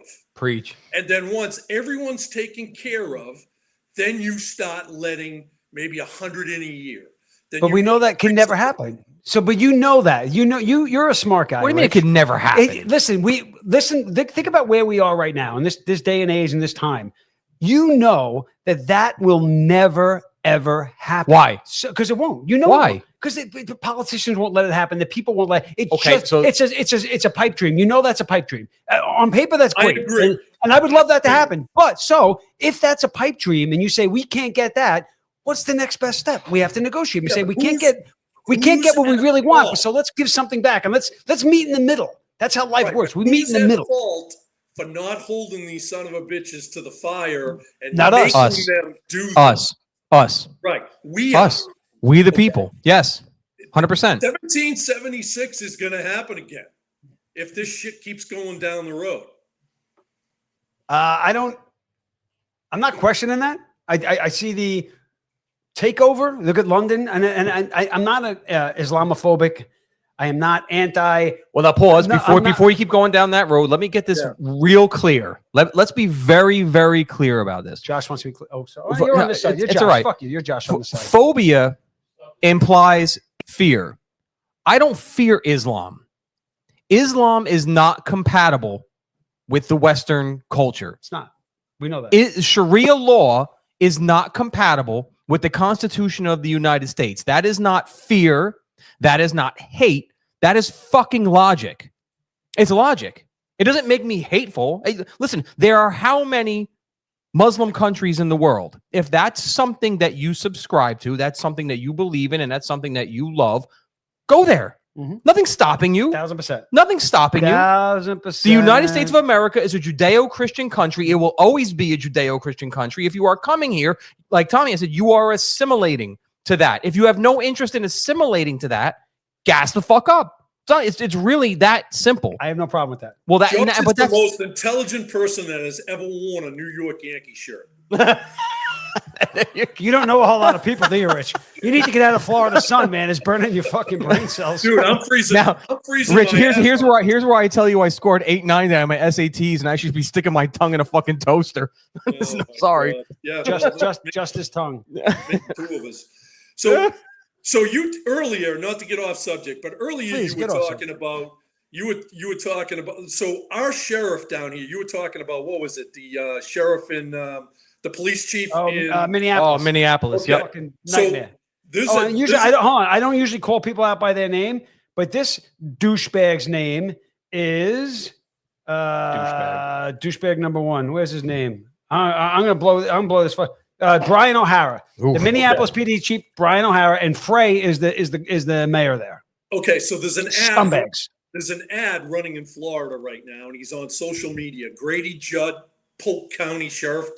All right, the older white guy, right? That's always doing videos and shit. And there's a split screen, and it has that police chief doing his liberal shit and woke shit, and then all of a sudden it cuts to Grady Judd, and he looks in the camera and goes, "You get the biggest magazine you can. Call 911. Yell into 911 that you fear for your life, and then you empty your magazine."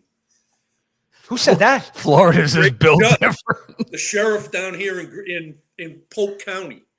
Oh, so the sheriff of Polk County is saying call 911, have a loaded gun, and shoot the cops that come. No, shoot the perps. No, shoot Oh. the perps. Oh, all right. So I was confused on that because he was telling about how people deal with ICE, and I thought that was an ICE. No, referral. no. He was saying that's how we defend our city and our people. It's like you get a gun, someone comes in your house, you fucking kill them. So this is the biggest problem in the state of Florida right now is all these people moving here from other states. You mean like don't you? Know, they Like don't you? know the stand your ground laws. They don't know them, and they just increased it to not only cover you in your home, but to cover you in your vehicle. And they just passed DeSantis just passed that law. If a protester stands in front of your vehicle and you feel threatened, Run you him can over. Run them over. Yep. Hold on. 5414. That's all right. We're good. Now push it. You got it. There All right, we got it. It's a very professional studio we have here. Fucking Yankee Fucking fans. Boston Red Sox. All right, so I talk to Rich often. Obviously, anyone that watches this show knows all the great things that Richie's doing over in Florida with the fishing, Yes. fish responders, and all the charitable work he's doing. We had him on a couple of weeks ago. We talked about the boat that it was generously donated by someone to get retrofitted out to take first responders, military people in wheelchairs out fishing. Which, listen, and actually, Rich, I reached out to the guy that you had mentioned. I wanted to do the same thing with my hunting land, was to bring out the disabled guys that can't do the things that they really love to do and giving them a day out. Like what that gives back to that officer or that soldier or that firefighter or first responder or the other people you guys are helping out, where they have things that they couldn't do anymore. And now you guys are saying, no, you can. You love fishing? Get your fucking wheels down here. We're going to stick you on this boat and we're going to take you out and you get a day of your life. We're going to eat. We're going to drink. We're going to laugh. We're going to have fun. And you're going to forget that you're in that fucking wheelchair for a couple hours with people that love you. Yeah. And that you can't put a price tag on that. What you guys are doing, you can't put a price tag on that. No, you're doing great I've shit, seen Rich. people. I was in Nashville for the Garrett Sinise Foundation. The look and the response and the reactions from the officers that were there, being honored and being, I don't want to say remembered, but yeah, oftentimes they are forgotten. And what you guys are doing is just fucking incredible. Well, here's the thing. Here's the thing so I grew up with a 36-year sergeant major. He was in charge of the military police in the country. So I owe my I can't do what I'm doing without military members. Having said that, the biggest misused organizations when it comes to PTSD treatment is police and fire right now. They are the biggest organizations that are neglected and often removed from a lot of these programs. So, like you said, I got donated a $100,000 pontoon boat. One of my clients threw me the keys. We're in the process right now. That boat, since we last spoke, I've got probably 10 companies that have jumped on board. We've got about 10 grand worth of stuff going back on it. We've already retrofitted. We can take 3 wheelchairs and service dogs Dude, on this That's boat. awesome. That's fucking awesome. Actually, the dog part is huge because Yes. a lot of folks It's don't huge. realize that. Yeah, because a lot of these folks, that dog is their lifeline. Yes. It Right. really is. Like and you could talk to the spouses and the family members of people that need the service of a service Look at dog. Andrew Gunner. It's Oh, ridiculous. Like 100%. it is. You don't get me without the dog. Yes. So the fact that you guys have factored Picture that of the in. boat? Did you get the picture of the boat I sent? Yeah, you? we Yep. we Yeah, we had it up there. We just put it up. So that's where we're at right now. The Canopy, Ameriseam in Florida, without even hesitating when I asked, is investing $4,000, and they're doing another canopy. So there'll be a front canopy and a rear canopy, which you can see the rear canopy now. What company is that? Ameriseam.com. They're the largest bimini top manufacturer in the country. All right, awesome. We'll throw it in the comments. They're making a bimini that's going to completely cover the whole boat and take care of covering guys in wheelchairs, their dogs, their families. I had a meeting this morning in Clearwater, Florida. They're jumping on board. Local Wraps is the company that came forward. That wrap's like a $4,000 wrap. And I was going to do it on a Boston Red Sox theme, but Oh, you son of a. Florida's all New Yorkers. You can't do that. we're just going to have Carlton Fisk, waving the pistol ball. But we went with the 1776 Betsy Ross because it's the 250th anniversary of this country. So we're going to go with that theme for this year, and it's going to change every year. We're gonna do some different stuff. Suzuki. I have a veteran barefoot Marine.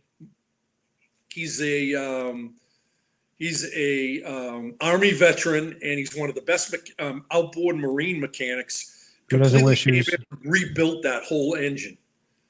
It's about $4,000 worth of work. It cost me $150. Oh my gosh! So we're ready. Basically, to roll. brand new motors. Pretty much, you have to be rebuilt. They're brand new motors. It's basically going to be a brand new boat when we're done with it, and I've got about another week, and we've already got people ready to go. I made a promise to a bunch of people down here with the Tunnel to Towers. We're going to take a bunch of the women out on it that are widows of firefighters, police officers, and military that live in the Do Good Village right down the road from me. It was a promise I made a couple of years ago, so I'm going to honor it, and we're going to get them all out there. And if I could thank a couple of people real quick. Of course. Jason at Lithium Hub, again, no questions asked when I said police and firefighters, sent me $3,000 worth of lithium batteries. Next day they were here. And he's asking what else we can do. So we've got Beach Cat Boats.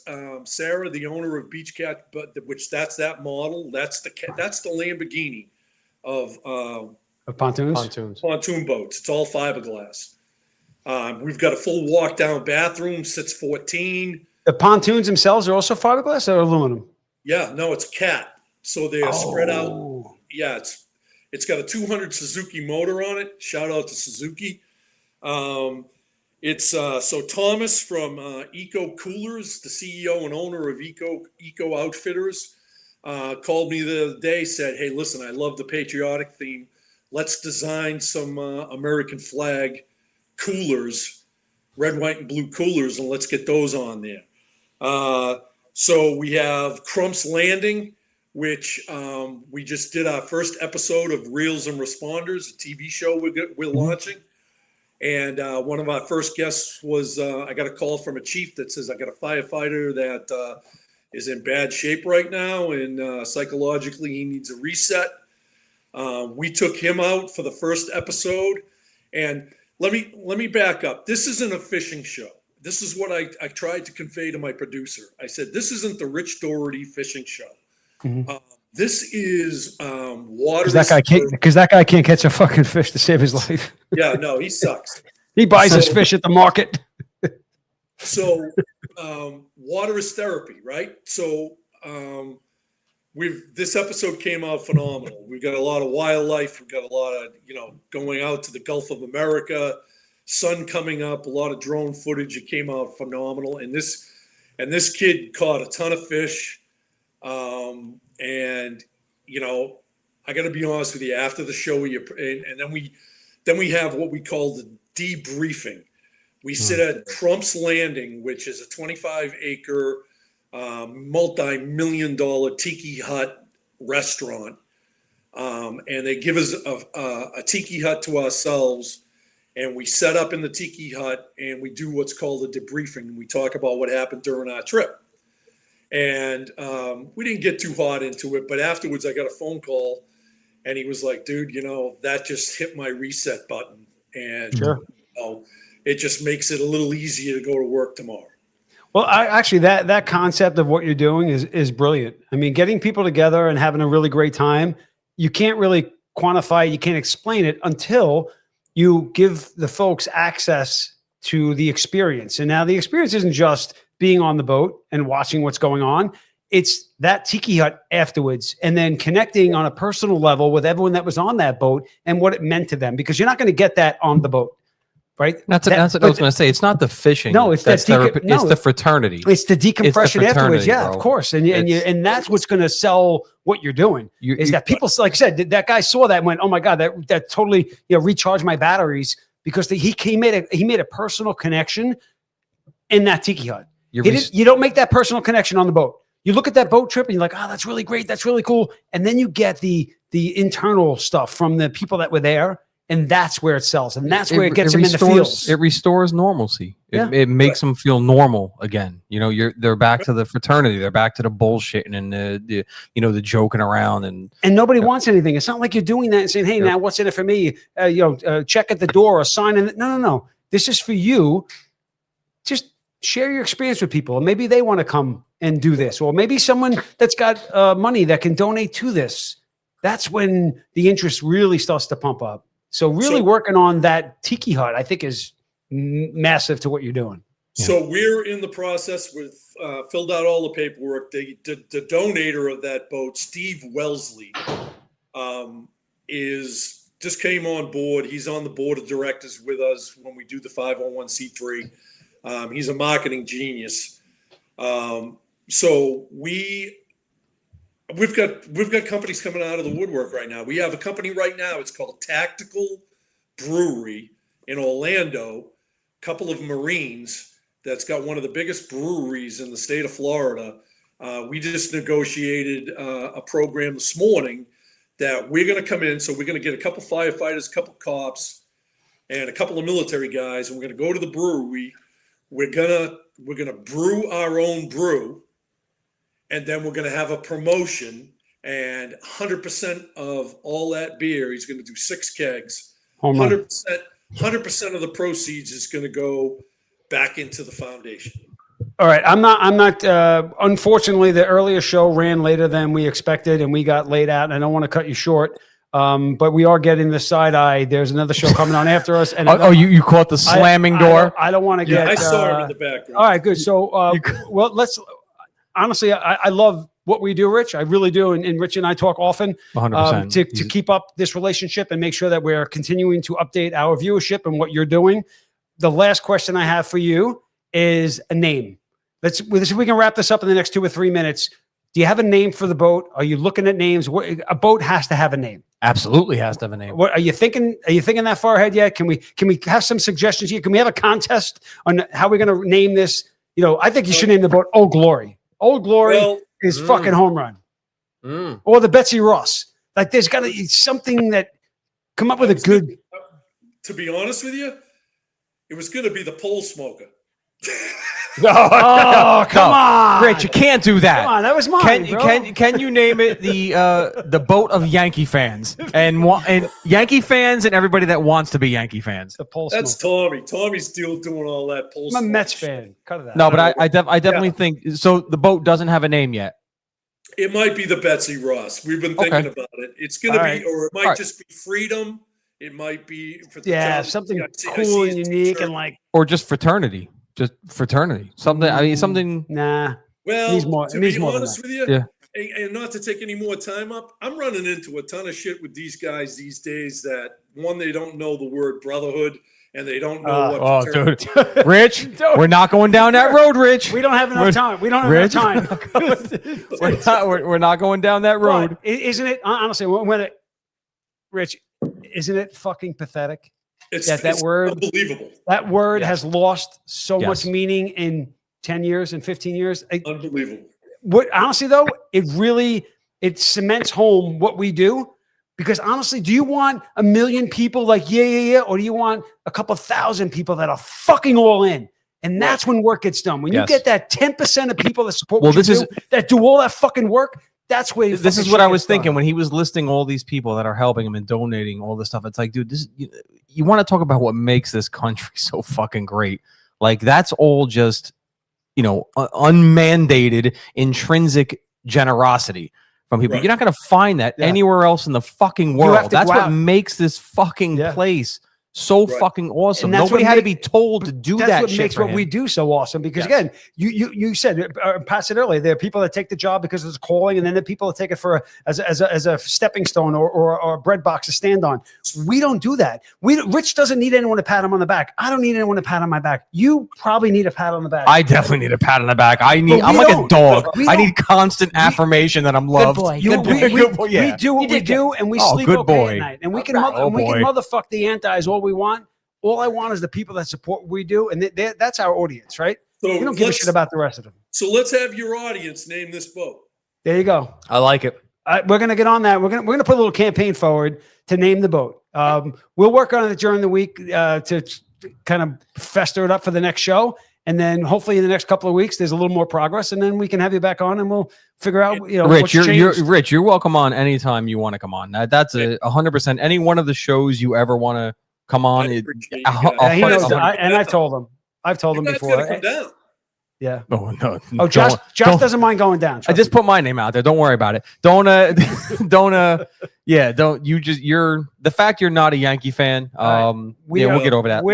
Last question before we get in a fight with Mike. Does Don Mattingly deserve to be in the Hall of Fame? Yes or no? No. Yes. Go, got to fucking cut him off. I say yes. Cut this motherfucker off. Goodbye, Rich. We'll talk another time. All right, guys. We're wrapping this up. www.lineofdutycigars.com. Oh, you son of a bitch, because I'm not in it. You got exactly. Fuck you. We're wrapping this show up. We're going to let you guys know when the next show is. If you're on, stay tuned. Mike the Cop is in now. He's got the Phillipsburg Mayor coming in. P-Burg Pod. He's going to have a good look at him. He's time. screaming.